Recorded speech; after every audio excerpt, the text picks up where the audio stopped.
이 대강절이라는 것은 내려오다, 도착하다라는 뜻이는데요. 성탄절을 기점으로 해서 4주 전부터 지키게 됩니다. 이 대강절을 한자로 보면 좀 더 이해할 수 있는데요. 기다릴제, 내려올 강자를 써서 예수님의 오심을 기다린다라는 뜻입니다. 또 간혹 대림절이라고 하는데 그 대림에서 림자는 이말 임자를 사용하기 때문에 대림절이라고 합니다. 그래서 우리 교회력에서는 이 대강절이 굉장히 중요한 절기가 됩니다. 그래서 저는 오늘부터 해서 우리 성탄절에 새생명 초청 잔치까지 5번에 걸쳐서 예수님의 삶을 살펴보면서 우리 성탄절을 준비하고자 합니다. 자세한 내용은 제가 칼럼에 써놨으니까 칼럼을 보셨으면 좋겠는데요. 그런 의미에서 우리가 이 성탄절은요, 그냥 연말에 기분을 내거나 또 단순히 또 선물을 주고받고 또 연인들 간에 어떤 이벤트 하는 그런 단순한 날이 아니라 우리 삶의 구원과 회복을 소망하는 날인 줄 믿습니다. 특별히 우리 교회에서는 성탄절날 새가족 초청잔치를 준비하면서 우리들이 먼저 예수님을 만나고 그 만난 기쁨으로 인하여서 다른 사람들에게도 예수님을 전할 수 있는 귀한 전도의 계기가 되기를 소망합니다. 오늘날 이렇게 신앙생활을 하는 그 성도들의 모습을 보게 되면요, 진정으로 예수님을 만나지 못하고 그냥 신앙생활을 때때로 의무나 체면 때문에 하는 분들을 보게 됩니다. 그래서 이런 분들은요, 신앙생활을 하게 될 때 계속해서 교회 오는 것이 부담스럽고 또 교회 봉사하는 것이 짐처럼 여겨질 수도 있습니다. 그러다 보면 신앙의 침체가 찾아오는 것을 볼 수가 있습니다. 바라기는 이번 이제 제가 한 달 동안 예수님을 깊이 생각하자라는 주제로 설교 시리즈를 할 텐데, 우리가 이 시간들을 통해서 우리가 예수 그리스도를 다시 한번 깊이 생각함으로 인하여서 예수님을 만나고, 그래서 여러분의 삶 가운데 영육간의 회복의 은혜가 있기를 간절히 소망합니다. 우리 옆에 사람과 인사하실까요? 예수님을 깊이 생각하시기 바랍니다. 하실까요?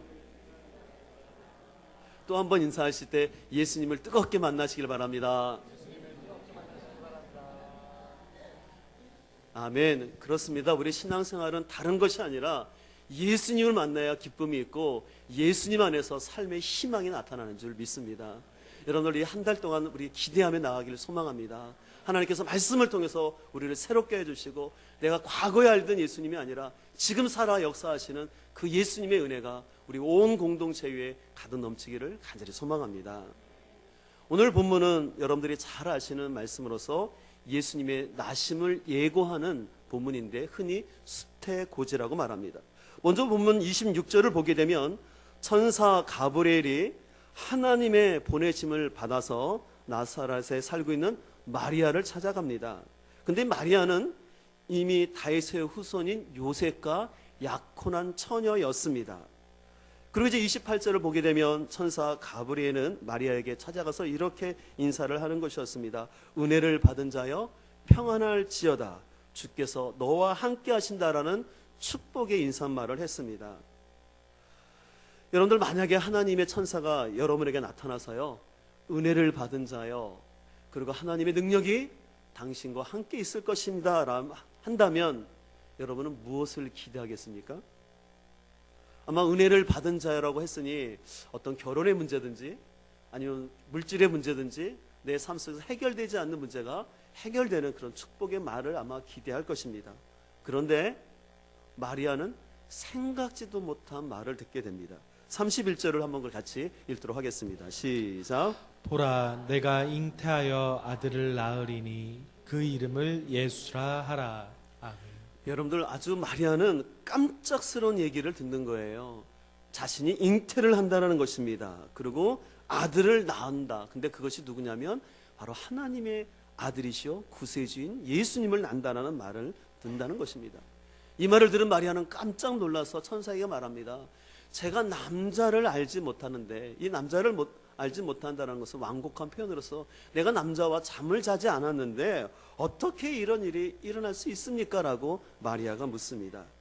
그러자 천사는 35절에서 뭐라고 말하냐면, 성령이 내게 임하심으로 말미암아 그리고 지극히 높으신 하나님의 능력이 너와 함께함으로 인하여서 이 일이 이루어지기 때문에 마리아여, 너는 두려워하지 말라라고 얘기를 하는 것이었습니다. 그리고 천사는 이런 마리아의 걱정을 알고 있었기 때문에 그 마리아를 진정시키기 위해서 36절에 이렇게 말하고 있습니다. 너희 친족 엘리사벳도 늙어서 임신을 하지 못하는 사람이었지만 이미 임신을 하였다고, 그리고 벌써 6달이나 되었다라고 마리아에게 격려를 하는 것을 오늘 본문을 통해서 알 수가 있습니다. 여러분들, 여러분이 한번 마리아의 입장이 돼서 여러분의 약혼자나 여러분의 그 자녀에게 이런 일이 일어난다면, 처녀가 아이를 갖는다면 여러분들은 어떻게 반응하시겠습니까? 당시 문화에서요, 처녀가 아이를 갖는다라는 것은 그것은 바로 간음을 했다는 것이요, 간음죄는 돌로 맞아 죽게끔 되어 있습니다. 아마 마리아의 입장에서는 이건 진짜 마른 하늘의 날벼락이고 어처구니 없는 일이 발생했다라고 할 수가 있습니다. 근데 이런 어처구니 없고 이 많은 하늘의 날벼락 같은 이런 얘기를 들은 마리아의 반응이 오늘 본문 38절에 나와 있습니다. 우리 38절 말씀을 다 같이 읽겠습니다. 시작. 마리아가 이르되 주의 여종이오니 말씀대로 내게 이루어지다매 천사가 떠나가리라. 아멘. 오늘 본문에서 마리아는 인간적으로는 도저히 이해가 되지 아니하고, 그리고 또 이로 인하여서 자신이 겪어야 할 많은 고난과 비난에도 불구하고 주의 여정이오니 하나님의 말씀대로 이루어지길 원합니다라는 아주 놀라운 신앙의 고백을 하는 것을 볼 수가 있습니다. 오늘 마리아의 이런 위대한 신앙의 고백이 있었기 때문에 하나님의 언약은 성취가 되었고 예수님은 이 땅에 오셔서 우리의 구원을 완성하신 줄 믿습니다.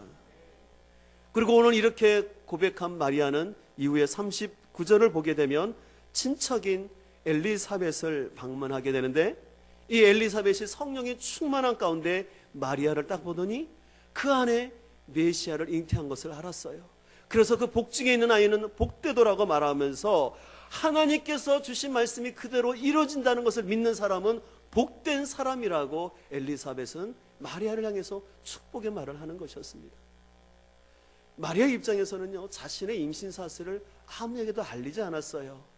천사가 해준 말이 있기 때문에 그냥 엘리사벳을 방문했더니 엘리사벳이 자기를 보자마자 그 안에 태중에 있는 예수 그리스도를 잉태했다는 사실을 알고 축복하는 마음을 들었을 때 마리아는 이게 우연이 아니라 진짜 하나님의 역사심이구나 라는 것을 깨닫게 되었습니다.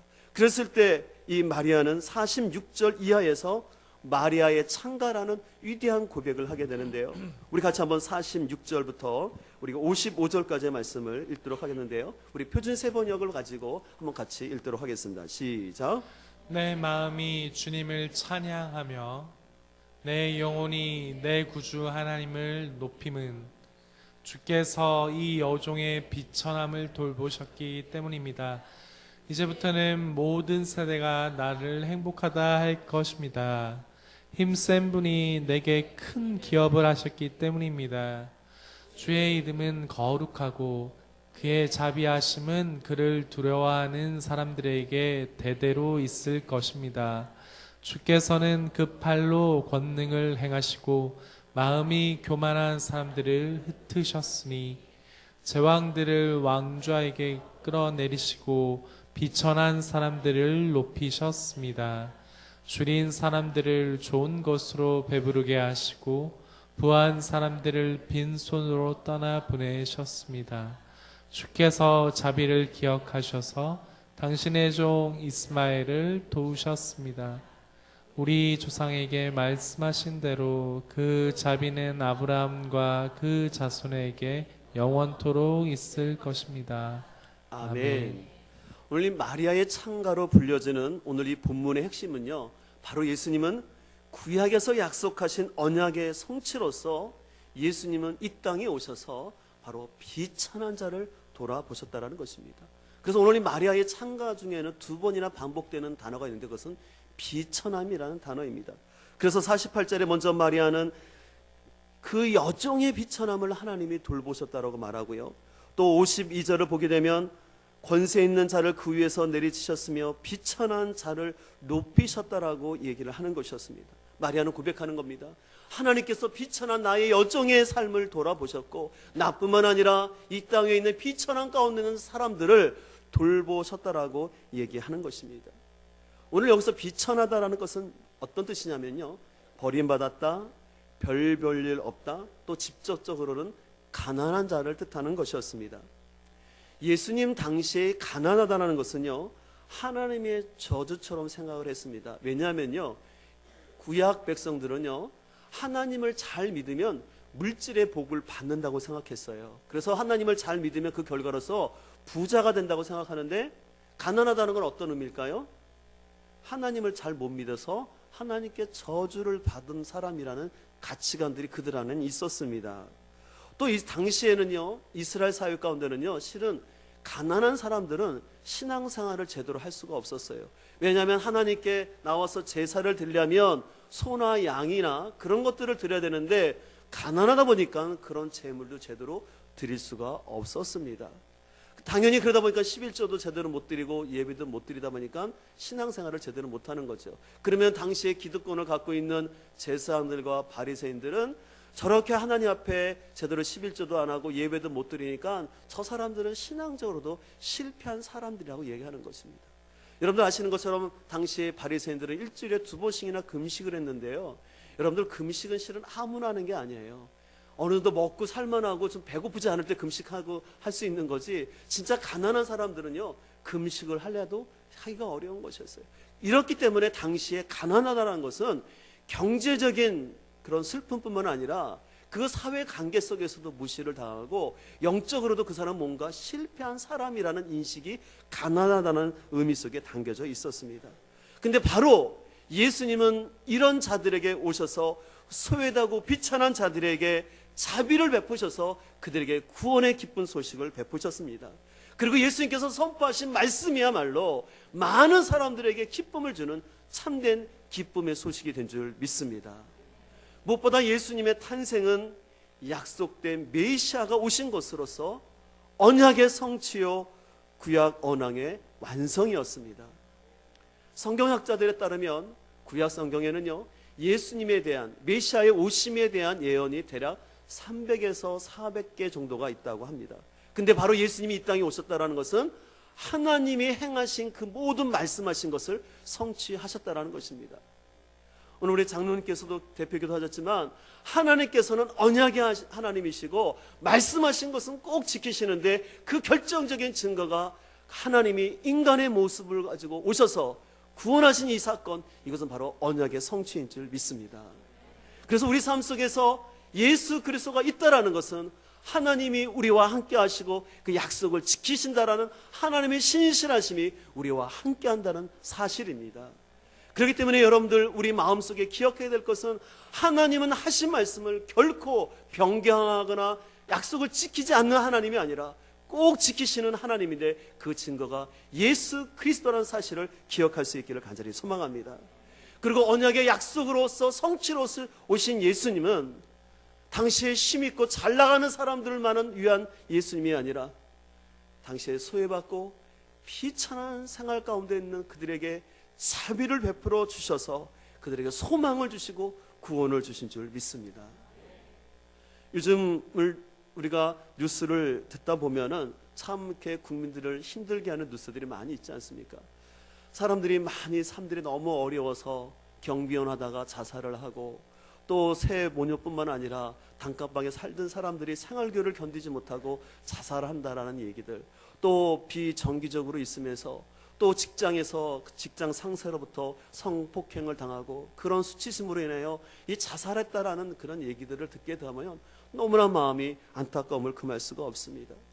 저번에도 말씀드린 것처럼 요즘 청년들이 너무나 어려워서 연애와 결혼과 출산을 포기했다 그래서 삼포 시대라고 합니다. 결혼을 하고 싶어도 엄두가 안 나고 아이를 낳고 싶어도 너무나 힘들어서 그렇게 포기하고 살아가고 있는데, 이런 청년들의 현실도 모르고 지난주 그런 뉴스가 있었죠. 그건 뭐냐면 49세까지 결혼을 안 한 사람들에게는 출산을 장려하기 위해서 싱글세를 도입하겠다라는 것입니다. 다시 말해서 결혼 안 한 사람은 아기를 못 낳기 때문에 세금을 걷겠다라는 얘기가 나왔다라는 것이죠.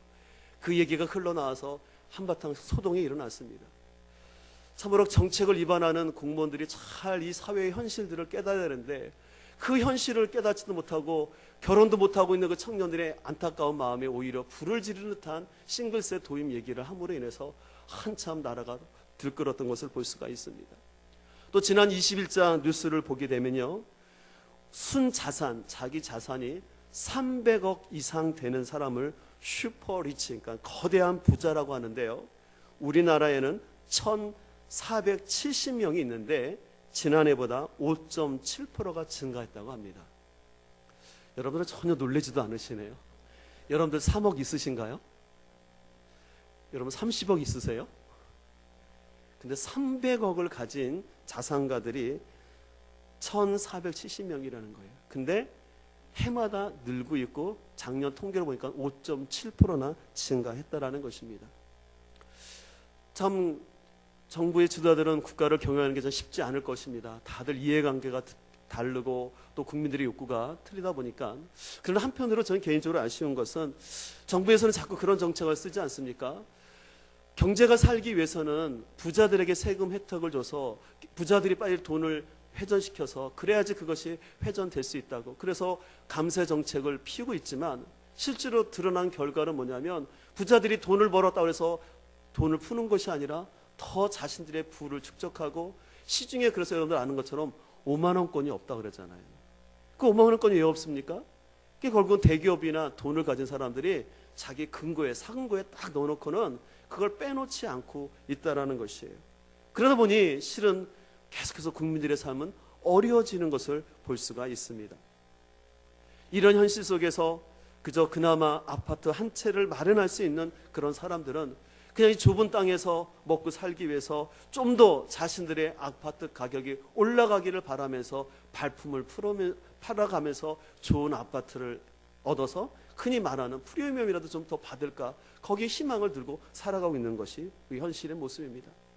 그나마 이런 형편도 안 되는 사람들은 계속해서 높아지고 있는 전세값과 월세값을 감당하리라 밤늦게까지 부부가 일을 해야 되고, 부부가 일을 하다 보니까 제대로 아이들은 돌보지 못하고, 또 부모님의 제대로 돌봄을 받지 못한 아이들은 학교를 가든지 어딜 가든지 그냥 스마트폰 게임 속에서 아이들의 시간들을 보내고 있는 모습들을 볼 수가 있습니다.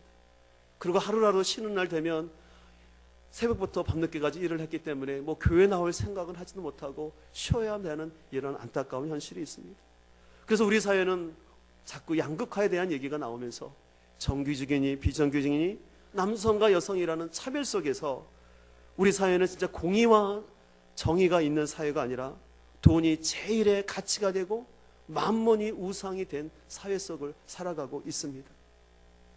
무엇보다 안타까운 것은 그래도 이런 사회 속에서도 꿈을 갖고 살아야 하는 사람들이 청년들인데, 우리 사만이 청년들의, 학생들의 삶도 보면 그들의 삶의 원동력은 꿈이 아니라 돈인 것 같아요. 그래서 실은 교회 나오는 학생들 가운데도 많은 청년 사역하시는 분들이 그런 고민을 한다고 해요. 대학부 나오는 청년들이 예배 시간보다는 알바 시간을 더 중요하게 여긴다는 거예요. 예배 시간하고 아르바이트 하는 시간을 겹치면 고민 없이 알바 시간을 먼저 선택한다는 거예요. 그럼 상담을 한다고 합니다. 야, 뭐 그렇게 힘드니? 너 이렇게 알바해서 뭐 하려고 그래? 그러면 아이들이 등록금 모의를 하려고 하라고 말하는 친구도 있지만 그 중에는 친구들과 배낭여행 가려고요. 여러분들 아이들이, 청년들이 TV로 보니까 연예인들이 배낭 메고 유럽 가고 막 그런 거 하니까 멋있어 보이는 거예요. 그러니까 온통 청년들도 내가 빨리 돈 벌어서 그냥 배낭여행 가고 그것이 인생이라고 생각하는 것이죠. 참으로 이런 것들을 보게 될 때마다 우리 사회와 또 그 영혼들이 얼마나 비참한 가운데 있는지를 보게 됩니다. 그러나 이런 비참한 현실 가운데도 우리에게 소망이 있는 것은 하나님의 약속은 성취된 줄 믿습니다. 그 성취의 증거가 바로 성탄절이요 예수 그리스도가 오신 것입니다. 하나님은 이 땅을 궁일히 여기시고 우리에게 자비를 베푸시기 위해서 하나님이 인간의 몸으로 오셔서 정치적으로, 경제적으로, 종교적으로 차별받고 억압받는 자들에게 그들의 비천함을 돌아보시고 자비와 긍휼을 베푸신 줄 믿습니다. 그렇기 때문에 성탄절은 단순히 행사나 1년에 한 번 캐롤송 부르고 끝나는 날이 아니라 우리는 성탄의 의미를 깊이 생각해야 될 줄 믿습니다. 그렇기 때문에 교회에서는, 교회력에서는 한 달간 정도를 대강절로 보내면서 예수 그리스도를 깊이 생각하는 시간들을 갖는 것이죠. 다시 한번 말씀드리지만 예수님이 이 땅에 오신 것은 바로 구약에 있었던 수많은 언약의 성취요 구원의 기쁜 소식이며 비천한 자들에게 향하신 하나님의 자비인 줄 믿습니다. 근데 바로 하나님은 이 놀라운 구원의 사건을 이루기 위해서 마리아를 택하셨고 마리아를 찾아가신 것이었습니다. 여러분들, 만약에 마리아가요, 처녀가 어떻게 아이를 임신할 수 있습니까? 이건 과학적으로도 생물학적으로 설명이 될 수 없습니다. 그러면서 거부했다면, 또 만약에 그가 하나님의 능력으로 임신을 했다 할지라도 자신의 배가 불러오는 걸 보면서 사람들이 뒤에서 하는 수근수근대는 말이나 그 비난이 들어와서 아이를 유산시키고자 했다면 어떻게 됐을까요? 그러나 오늘 본문을 통해 살펴본 것처럼 마리아는 그런 반응을 보인 것이 아니라 그런 아주 아름다운 믿음의 고백을 했던 것을 볼 수가 있습니다. 우리 아까 한가 얘기했지만 38절 말씀을 다시 한번 같이 읽도록 하겠습니다. 38절입니다. 시작. 마리아가 주의 여종이오니 말씀대로 내게 이루어지다. 아멘. 바라옵기는 저와 우리의 삶 가운데 주의 말씀이 오니 말씀대로 이루어집니다 되기를 원합니다라는 이 위대한 고백이 있기를 간절히 소망합니다. 나의 생각과 나의 처지와 경험으로서는 이 지금 하나님의 말씀을 받아들이기 어렵지만 주님이 하신 말씀이기 때문에 이 말씀이 성취될 것을 믿는 그 심령에게는 회복되고 가정이 나아지고 그의 삶에 하나님의 구원의 은총이 임하게 될 줄 믿습니다. 그래서 이 말씀을 붙드는 자에게 언약의 주인공이 되고 그 당시에는 힘들고 어려웠지만 많은 후세 사람들이 그 이름을 기억하고 그 이름을 복되다라고 인정하는 사람이 될 줄 믿습니다. 그래서 저는 오늘부터 한 달 남은 성탄절을 준비하면서 비천한 자들을 돌보시고 구원자가 되시는 이 예수님의 은혜가 우리 공동체에 넘치기를 소망합니다. 특별히 오늘 저는 말씀을 준비하면서 이 비천한 시대를 살아가고 있는 세대 가운데, 그러나 더 안타까운 것은 실은 자신의 영적인 비천함을 깨닫지 못하고 그냥 바쁘게만 살아가고 있는 심령들에게 이 살아계신 하나님의 말씀이 잉태해지길 간절히 소망합니다. 바로 그것은 예수 그리스도를 진정으로 만나는 것입니다. 우리가 교회 마당만을 그냥 밟고 가는 생명 없는 회색빛 콘크리트 신앙이 아니라 우리 안에 생명을 잉태하면서 살아 숨쉬는 살아있는 신앙과 감동이 회복되기를 소망합니다. 내가 교회를 다닌다고 했지만 내가 예수님을 만난 간격도 없고 지금 여러분의 삶에 지쳐있고 일 속에 힘든 영혼들이 있다면 한 달간 동안 소망하기를 바랍니다.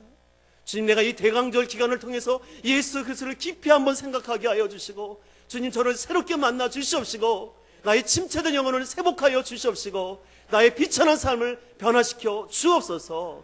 그 소망을 가지고 나갈 때 하나님 분명히 약속하여 주시고 언약을 성취할 줄 믿습니다.